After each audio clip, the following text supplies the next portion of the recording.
So when you look at the last few deep dives we're doing, next week we're going to do the one team that doesn't fit this model. All of the teams, including the Dodgers, have a winning percentage far above 500, which makes sense if you got the most world championships. You're going to have a better winning percentage. We did the Giants last week. The Dodgers are at 53% of their games, 531 winning. Which, when you've been around as long as the Dodgers, it's more impressive than you think. Right, because the Giants were a little bit over 500. The only team that doesn't, and then we're going to do the end, obviously, the Yankees to the last, they're way over 500. Right. The Red Sox are way over 500. The Athletics are under 500 in their history. The Cardinals are over 500 also, so it's only the team we do next, the Athletics, that aren't. So the Dodgers started in Brooklyn, and as everybody knows, and they were called a bunch of things. And I looked up the old, we've heard them called the Trolley Dodgers. You ever hear that?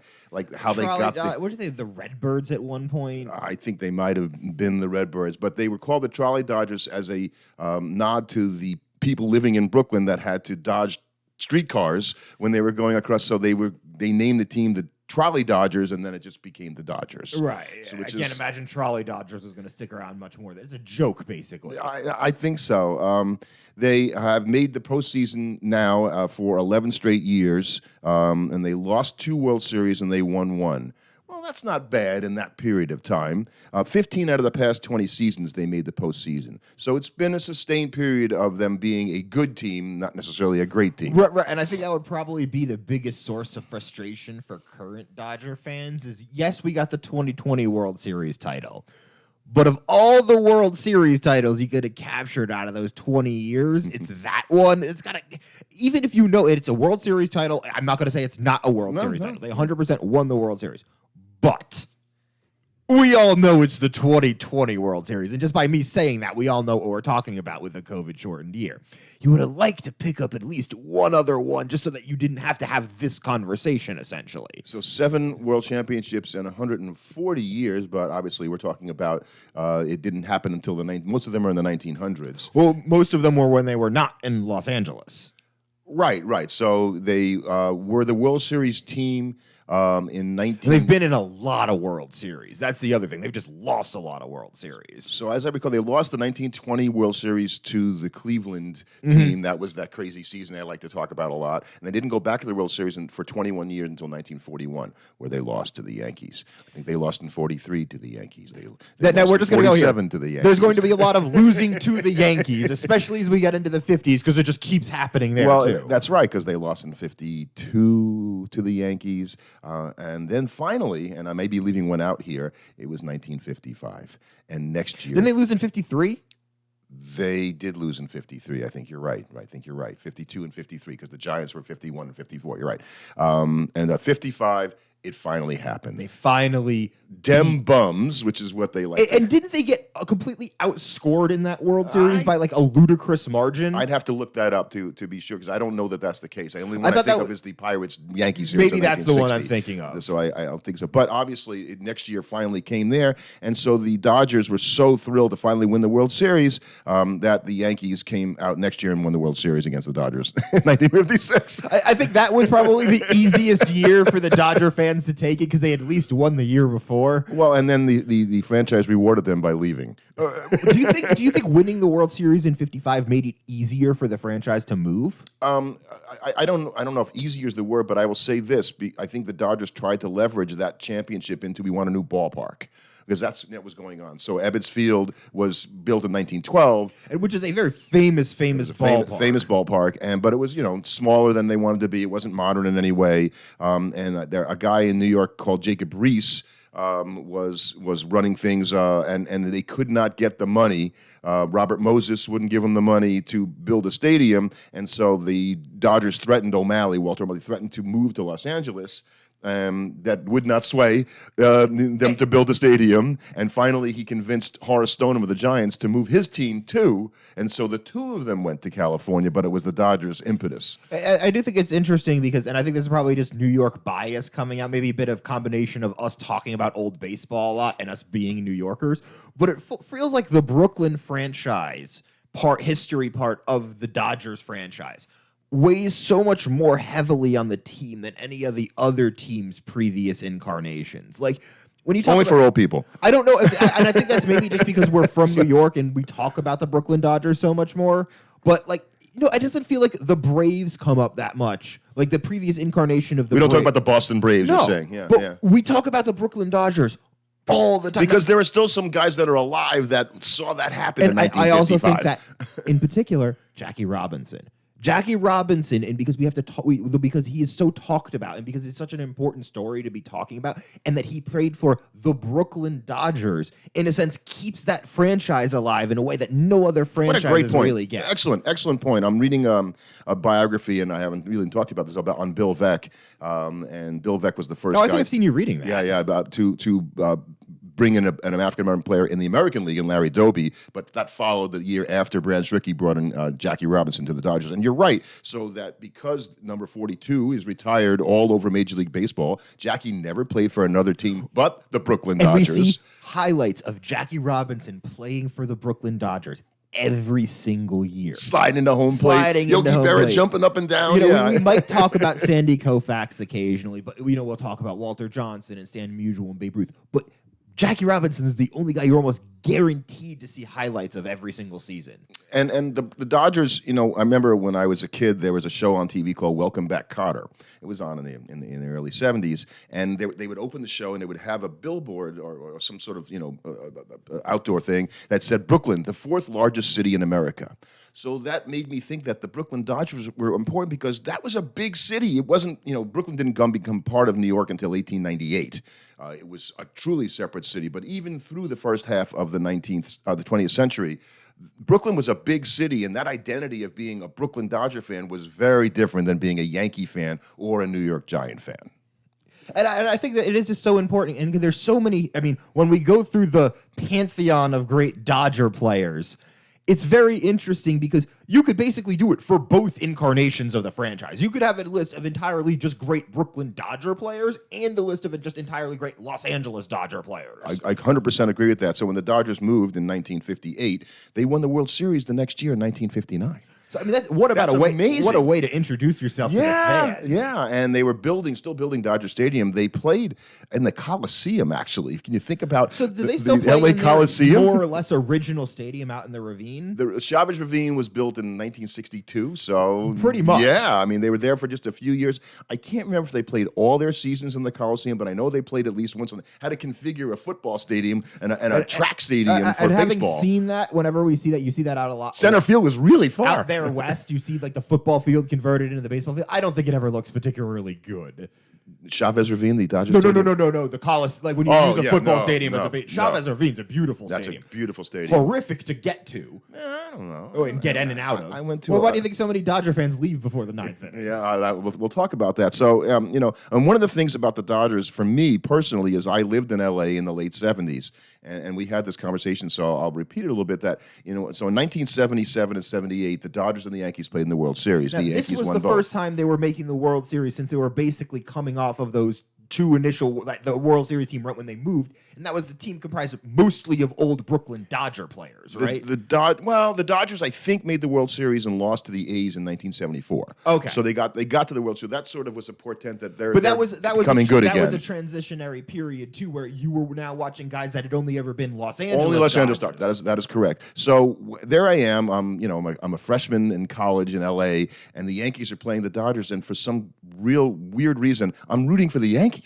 Right, you're a New York guy. I hate the Yankees, right? But I'm a New York guy, and I was actually called New York for like the first, 6 months of being, hey, New York. Like I didn't have a name. You were a place of birth. I had a geography. And so when Reggie Jackson hit the 3 home runs in the game, I always thought that was against the Athletics. No, it was against the Dodgers. Which doesn't make any sense. Bert Hooton, that would have been an ALCS game. Charlie Huff and Elias Sosa. Those are the 3 guys he hit the home runs off of in the same game. Right. I think they were all first pitch. Wow. So when he hit the third one, I was going crazy because the Dodger fans were like, oh, there it's like, and it was kind of fun to be the other guy, right, the one guy that's happy in the room full of depressed people. So they won again in '78, but then as time went on, by the time I'm near the end of college, it's and the Fernando thing happens in 1980, and and all of a sudden. I'm like loving the Fernando thing, so I flipped. And I do think it's interesting that if you look at the history of the Dodger franchises, there's very few periods of lean years.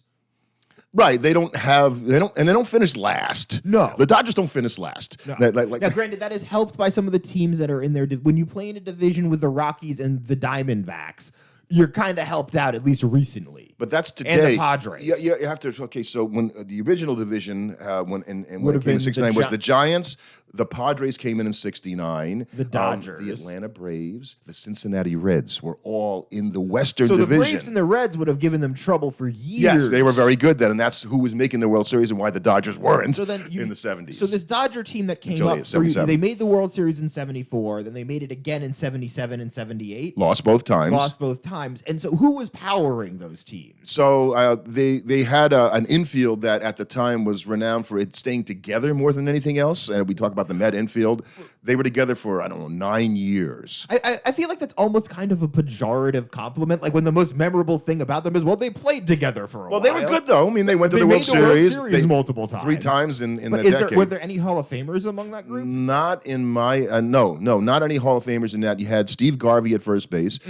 Probably, if The best anybody of the could be bunch? arguable, but I don't believe he's a Hall of Famer. I've heard of Steve Garvey. Right. Davey Lopes, obviously. I've heard of Davey Lopes. Obviously a manager later on. But that's more why. A guy who stole bases and stuff like that. And he's still the manager of the Dodgers now. No. That's Dave Roberts. Dave Roberts, sorry. You really threw me on that one. Two guys that could run. Yes. He was a manager at one point. Bill Russell was a shortstop. No relation light to the hitting basketball No, player. no, and much shorter. And not nearly as successful. Not even close. And Ron Cey, C-E-Y, who actually is probably the second guy I'd put on if somebody had to say, wow, he had a better career than I thought. Right. He was, but it's ultimately his career kind of summed up as he was a nice player. Do you know what his nickname was? You probably don't. Say, hey, The kid. Penguin. The Penguin. Because of the way he walked, and they Kind of waddled? Yes, and they called him the Penguin. And he, good field, good hitting third baseman. Steve Yeager was great behind the plate as a stalwart. Wore glasses. I remember that would impressed me watching him Who play. were their pitchers? For that 70s, so they had. I'll have to go look at that. Was that it like particular. Sutton? Sutton was still there for that team, but he was not. He the would have primary been pretty pitcher. old at that point. Yeah. I think they had like Rick Honeycutt. Okay. Guys like that. We should pull that up before we do it. Instead of just talking about it. So then you go from the 70 teams into Fernando Mania, which would have started in like the 80s. Right, in like 1980, 80. and they went to the World Series and won it against the Yankees in '81. So that was retribution. Again, kind of interesting that the Yankees were so much the boogeyman for the Dodger franchise. All throughout both their incarnation as the Brooklyn and for their initial years as the LA Dodgers, though they kind of moved on from that as time progressed. They've never played in the World Series since 1981. Which is just so interesting considering how many World Series both Before of those, that, right? Even before they got to LA. And those teams have made a bunch of World Series since then, but it's kind of interesting. The Yankees made them in the late 90s, early 2000s when the Dodgers weren't making them, and now the Dodgers are making them in the late 2010s, early 2020s when the Yankees aren't making them. Exactly. So one of the weird things about the Dodgers is that they have the most rookies of the year of any franchise in baseball. By like a huge margin. 2-1 margin right? over the Yankees. They have 18. The Yankees have 9. How many can you name? Well, I can name. No, what I remember. Well, Jackie Robinson. They named the award for him, So he's one. so he would be one of them. Piazza, Hideo Nomo would have gotten. So you one. had 5 in a row from 1992 to 1996. So I've gotten 2 of them. Eric Karros. Yeah, you I was probably gonna wouldn't get him. You got Piazza. You got Mondesi. I didn't get Nomo. Mondesi. I didn't get Mondesi, but Hideo Nomo. Hideo Nomo. The tornado. Yeah. And a guy that you have forgotten because most people have, Todd Hollandsworth. Oh, he really got a Rookie of the Year. And that was about it for Todd Hollandsworth. Unfortunately, sometimes it is not the belier of career success people hope it for. So when we put together our list of all-time starters, the Dodgers was pretty easy, right? Because they got lots of Hall of Famers. Right, you're more just picking between which Hall of Famer you'd like at each Where you have to, individual because position. when it comes to pitcher, and we did a podcast on this, Kershaw versus Koufax.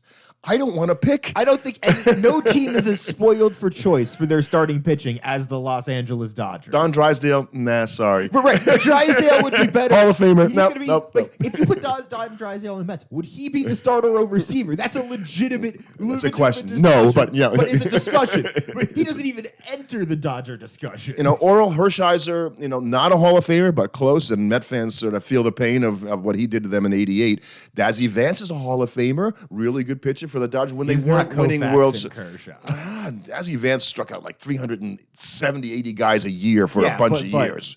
but he's not. Koufax and Kershaw. Don Sutton is a Hall of Famer. A lot of people think got there because of longevity more than anything else. 3,000 strikeouts. He had the 300 wins. He pitched on World Series teams, but he was sort of like the other guy on the staff a lot of the time.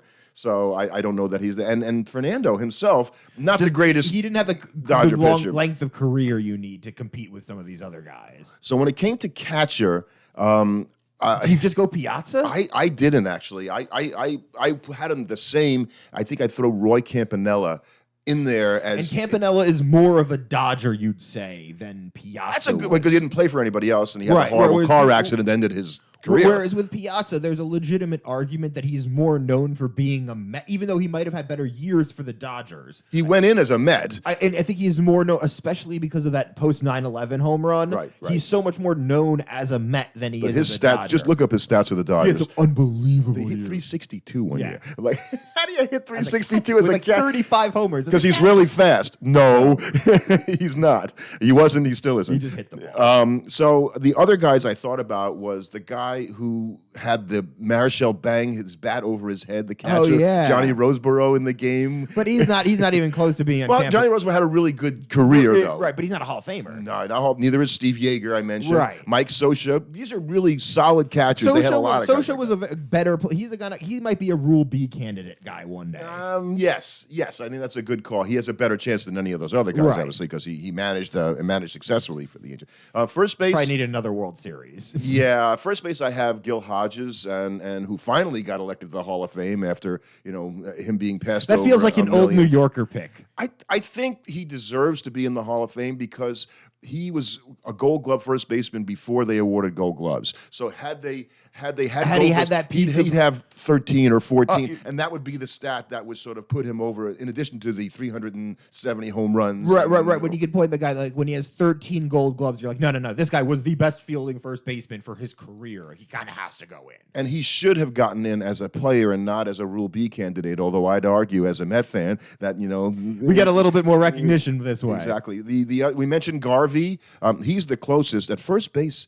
It's weirdly kind of lean. I mean, Adrian Gonzalez only played 6 years there. And he was a good Dodger, but I don't think you describe him as an all-time Dodger. Eddie Murray was like at the very end of his career. Right. So he didn't put together the years you need. Brooklyn fans will remember Dolph Camilli because, he's a big guy. How many Brooklyn fans are left out there? Yeah, no, they're leaving us right. day by day. I'm talking about Brooklyn fans, not just people that know of the franchise. I even found a guy named Jake Dobert way back in the 30s who was a good first baseman, but nobody like Gil Hodges.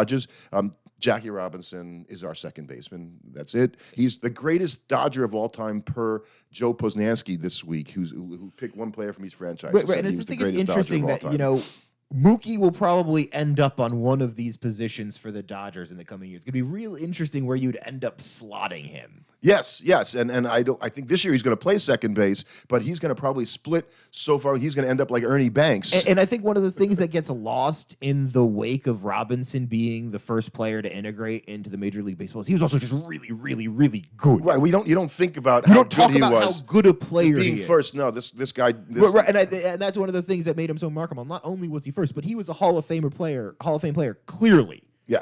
Yeah. And, so Jim Gilliam, another guy you don't know, played for those early 60s Dodgers team that won the World Series. Shocking, I don't know him. Well, they won in 59 and they won in 63 in Los Angeles. Gilliam was the primary second baseman. Really good. Probably about a 30 to 40 career B-WAR. But better than you think. Because you just don't hear about him. I mean, kind of even when you look over at the other side of the middle infield, it feels like middle infield's not what you would describe as a traditionally super strong position for the Dodgers. So I can't think of any shortstops. Well, I'll do that in a second. I just want to say, when it comes to second base, I'll never forget this. So back in the 80s, there was a second baseman named Steve Sachs. Yes. Okay, and the third baseman was Pedro Guerrero, who was more of a hitter than he was a fielder. So I have to repeat this story because it's great. So they asked Pedro Guerrero, "So Pedro, what are you thinking? When the batter's up at the plate and the pitcher's throwing the ball?" He goes, "Oh God, please don't let him hit it to me. Oh God, please don't let him hit it to me." He goes, "Well, what do you think after that?" He goes, "Oh God, please don't let him hit it to Steve Sachs." Sachs had a problem throwing the ball to first base. He had one of those. He was like Chuck Knobloch? Yeah, a little bit, right? But he was the first guy to have that the difficulty. yips, He basically. had trouble doing it. But Steve Sachs was a fine player, not the greatest Dodger, but unfortunately, I remember him more for that than for what I should, which is his excellent That play. he was actually a over good long player. You just got to remember him for getting clowned on. So the guy at shortstop is a Hall of Famer. Oh. Okay, and he has, and I try to look because his offensive career was not great, and I thought, well, why is Pee Wee Reese, Jackie Robinson's running mate, I know, in the Hall of Fame? Besides, everybody loves a guy named Pee Wee. Right. It feels like he's like one of those guys that like old baseball fans would talk about. Like everybody would be like, "Oh yeah, Pee Wee Reese was amazing," but he was actually that good. So he has the highest D WAR for a career of any player. Really? So more than Ozzie Smith. Okay, so that's because he played such a long time there, effectively at shortstop. But so that means he must have been an I think he unbelievable. had like a 25 or. So he would have been like an 18-year Gold Glove kind of guy. If right? they had Gold Gloves when he would have played. just won every single year. But as a hitter, he was a probably a pesky hitter. Would be, I don't know. You wouldn't consider him to be good. He wasn't there for his bat. Let's put it this way: when you describe a guy as pesky, you're already admitting he's not very good. You could look it up, but I don't know what his career offensive WAR is, or ops plus, I should say. I'm getting it's well under 100. That's Pee Wee Reese. Well, that means that he was so good defensively that overcame because he was always in the lineup. He was a leader, and you could do that. Remember, that was before the real era in the 60s of light-hitting shortstops that could field. I mean, he had 270s for his career. Right, for a shortstop, With right? 170. What's the ups plus? 126 homers. Let's see for his ups plus for his career. 99. Okay, I said it was less than 100. But that's because he had 3 seasons at the end where he was terrible. From 46 to 55, he averaged about 105. His best days were he was about a 105. So he was a slightly above average hitter on top of being an unbelievably good defensive player. And he put up 68 career WAR. So just think about how good he was on defense to put up that much WAR with that lackluster of batting. You always make the point, though. How long was his career? Right, he just played a long time. 16 years. Yeah. Okay, that's not as long as it could be. And he missed. Right, he was in the He missed war. 3 seasons in the war. Yep. So he missed his age 24, 5, and 6 seasons. That's prime years to be missing. And the Pee Wee Reese, Jackie Robinson sort of discussion, if you watch and you read about it, he was very much in Jackie's corner at a time when, it was really important. So They won in 54? They lost in. They weren't in 54. That was probably his best season. Yeah, that was the Giants' Willie Mays catch. He hit World 309 with 35 doubles that year. That's so. Let's look at third base, and so I picked Rancé because I couldn't pick Adrian Beltre because he shouldn't be an all-time Dodger at third base. But what team is he all-time then for? The Rangers? Yeah, I would put him on the Rangers there, but Beltre was so good. He only played 7 years for the Dodgers. Right, and if I'm not going to put Adrian Gonzalez on, I kind of can't put Beltre on. But I'd argue that every day of the week that he's a better player than Rancé ever was. Right, and I think it's interesting that you kind of have that weakness at third there a little bit if you're not willing to put Beltre. If you put Beltre there, it's totally different. What about Justin Turner? Is he an all-time Dodger? He played 9 years in I think Dodgers. he starts entering that conversation Wow. just because of the length of his career there. Right, that the Dodgers had a rotating. Pedro Guerrero was a good third baseman. He just didn't do it there long enough, Right. and couldn't field a thing at all. So we go to the outfield. And I want to pick Mookie Betts, but you can't yet. He will be there one day. The same way, Freddie Freeman could end up there one day at first base for the Dodgers. He'd have to play a while longer, but I think you're right only because there's not a lot of. It's going to be hard to take out Gil Hodges, right? But in terms of being the player, you might say he does not have the history with the team, but he was a better player than Hodges was.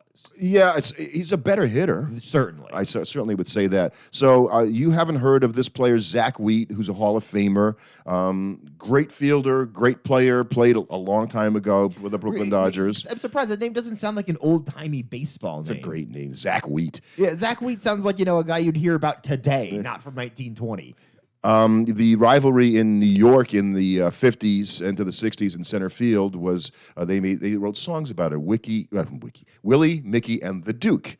So Duke Snyder was the Dodger center fielder. He was the lesser of those that trio, but not that Duke Snider wasn't he a had the best beloved name. and fantastic player. Duke Snyder's a great Everybody bass loves the Duke, and he actually played at the very end of his career with the Mets. Really? But he was not the Duke Snider of the Dodgers when he was. Usually, at his when best. you hear played at the end of the career with the Mets, it's not a good thing. I put Dusty Baker's name out there only because people Really? don't think of Dusty as a baseball player. I don't. Right? So he had a 117 ops plus for the Dodgers for his career in the outfield. That's not Hall of Fame worthy as a player. That's borderline pretty good. Well, all it does is that makes him a Rule B guy, right? Right. When he goes and he's won 2,000 as a manager, so he's, I think, going to definitely get in the Hall of Fame.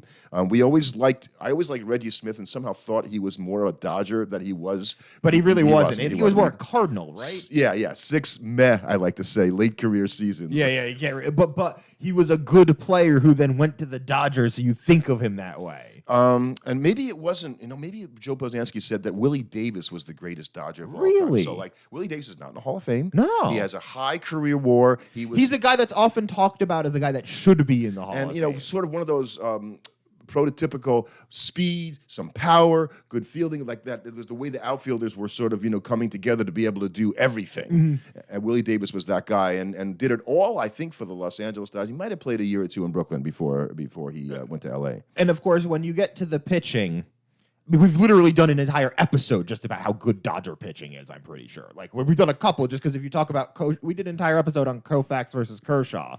And there's still a whole bunch of other guys we still have to talk about. That's how good Dodger pitching has been.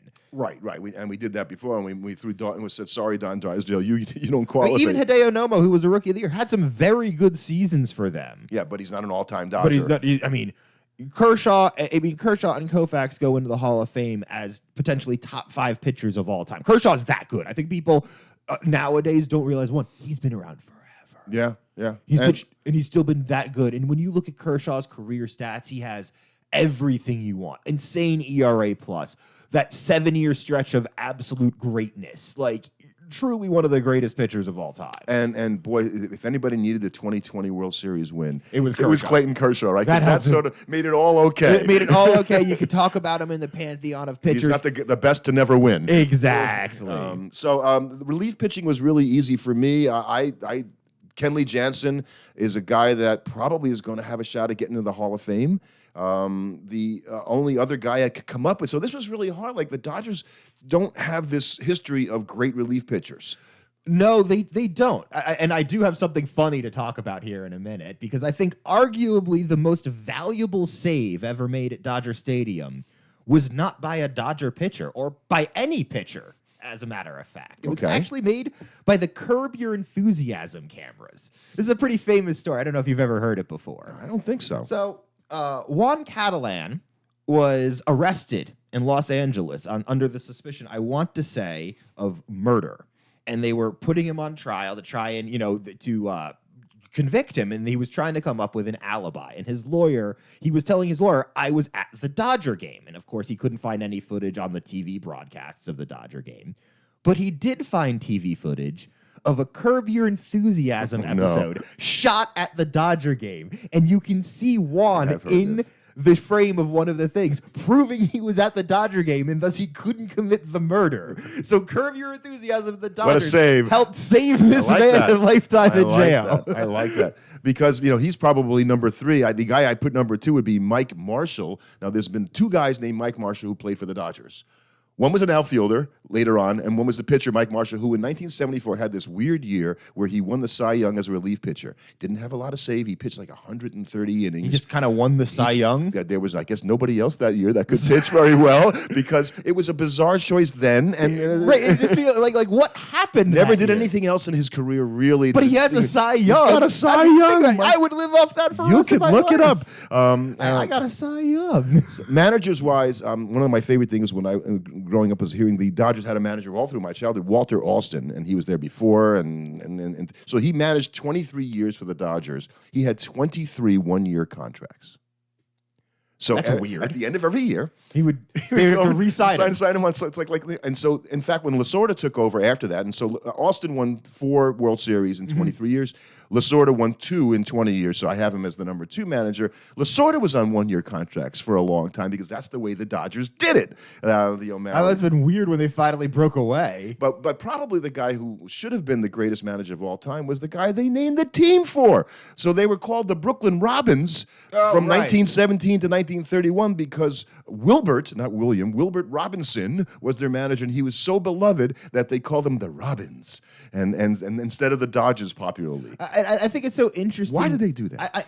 It seems like baseball from that time, from like the 1900s to the 1940s, 50s, were much more romantically inclined towards team managers. There was this much more mythologized aspect and to the them. imperious nature of what a manager could do. He could bury a player. You don't see that now. So I guess Robinson didn't do that to the Dodgers. That's why they love him. And I think ownership, and it was so much seen more as a combative relationship between the owner and management, and the owner and the manager. When you look at all those old baseball movies, you always have the grizzled manager trying to resist whatever the organization is telling him to do, because that's not what baseball is. Nowadays, I mean, you look at a team like the Mets, I'm pretty sure Carlos Mendoza's doing whatever David Stearns tells him to do. Well, he hasn't had to do anything just yet. But they're following whatever analytics. Sure, they'll say, like down. any manager, no, he makes the on-field decisions. Wilbert Robinson, though, managed, like I said, from 17 to 31, the Dodgers didn't win any World Series. They only went in 1920. And he's still beloved, which really tells you how much I like the guy. Exactly. So a couple of other interesting Dodger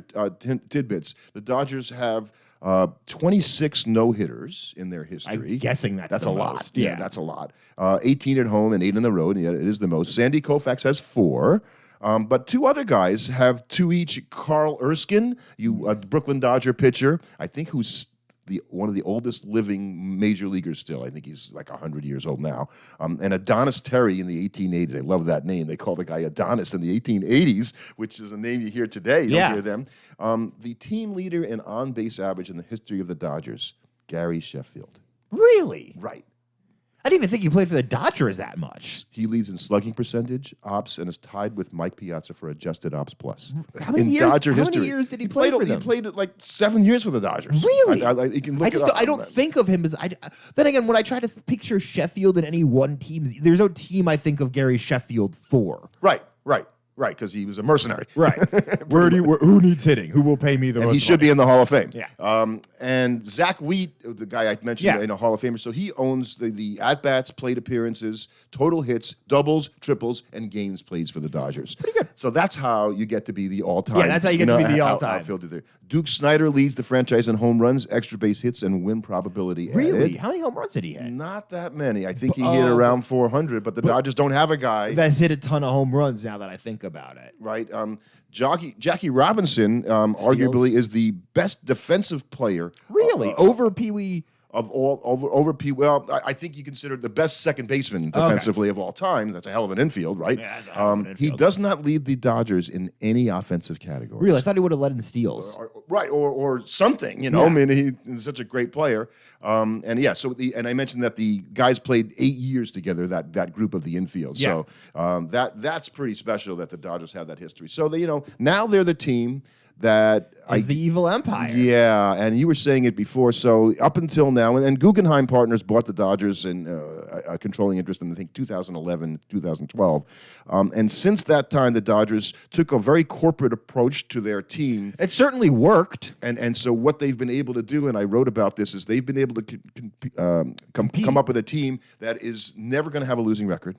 Right, they may not win the World Series because we've seen that they've only won one. But they have not had a year where they're just totally out of it, hopeless. They've reached the postseason 11 years in a row, like I said. So not a lot of teams can boast that since they were bought by Guggenheim, and so now they're the evil empire because they spent $1 billion this offseason. And they'll go out and spend whatever it is, and I'm not sure they're wrong to do that. You just have to have the resource to be able to do it and play in Los Angeles. That helps. And now you got to win. Right? You can't lose. So it's you can lose this year because Ohtani's not pitching. But you kind of have to win the 2025 World Series, don't you? 24. 2024 World Series, don't you? Well, I post stuff out there, and when I put a picture of Yamamoto and his saying that his contract has sort of signaled the imbalance that is in Major League Baseball, such that the big teams don't have losing records anymore.